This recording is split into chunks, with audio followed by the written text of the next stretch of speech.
ये कहते हैं कि गिरना भी जरूरी है, औकात का पता चलता है। हाँ, चलता है। टीम इंडिया को पता चला था जब साउथ अफ्रीका के सामने हम एक ऑर्डिनरी टीम बनकर आई थी, कुदरत के निजाम के भरोसे पहुंच गए थे। लेकिन फिर कहते हैं ना कि ईश्वर भी साथ उसका देता है जो दिलेर होता है, और आज इंडिया ने दिलेरी भी की, आज ईश्वर ने इंडिया का साथ भी दिया। पहला शुक्रिया साउथ अफ्रीका को जिसने वेस्ट इंडीज को हराकर हमें कुदरत के निजाम से बचाया, और रही सही कसर इंडिया ने पूरी कर ली जब 72 रनों से जिम्बाब्वे को इस मैच में हरा दिया। इंडिया ने 256 रन बनाए, जिम्बाब्वे 184 पर गई। बेनेट के लिए आपको बुरा लग सकता है, लेकिन आज 140 करोड़ भारतीयों को मजा आ रहा है। सरहद पार उधर टीवी टूटने, आंसू बहने की आवाज सुनाई पड़ रही है। बनता भी है, क्योंकि जब आप दूसरों के दुख में खुश होने लगते हैं तो ऊपर वाला आपको दुखी करता है, और आज यही हुआ है। इंडिया साउथ अफ्रीका से हारी थी तो बहुत शोर मच रहा था सरहद के उस पार से कि देखिए जी, आप तो बाहर होने वाले हैं और हम सेमीफाइनल खेलने वाले हैं।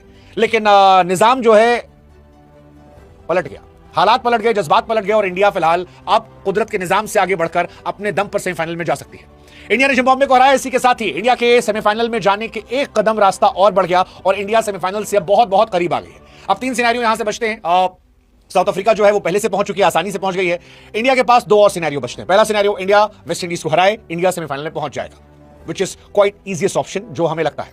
दूसरी कहानी है कि वेस्ट इंडीज इंडिया को हरा दे, वेस्ट इंडीज आसानी से पहुंच जाएगा।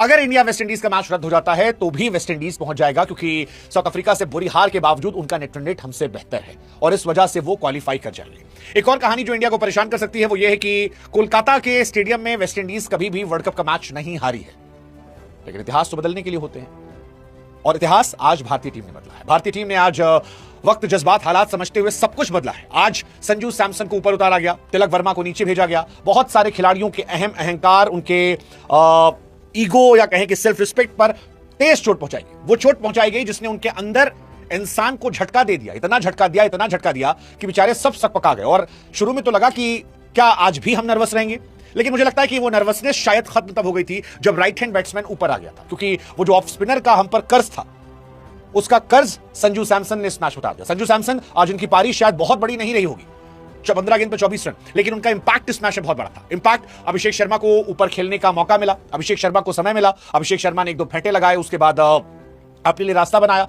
और फिर वहां से उन्होंने 30 गेंदों 55 रन की पारी खेली।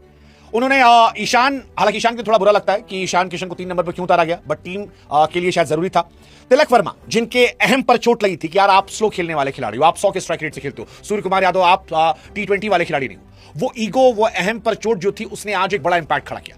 आज वही नंबर पर सूर्य कुमार यादव उतरे, लेकिन इंटेंशन अलग थी। 13 गेंदों पर 33 रन बने और पुराने सूर्य नजर आए।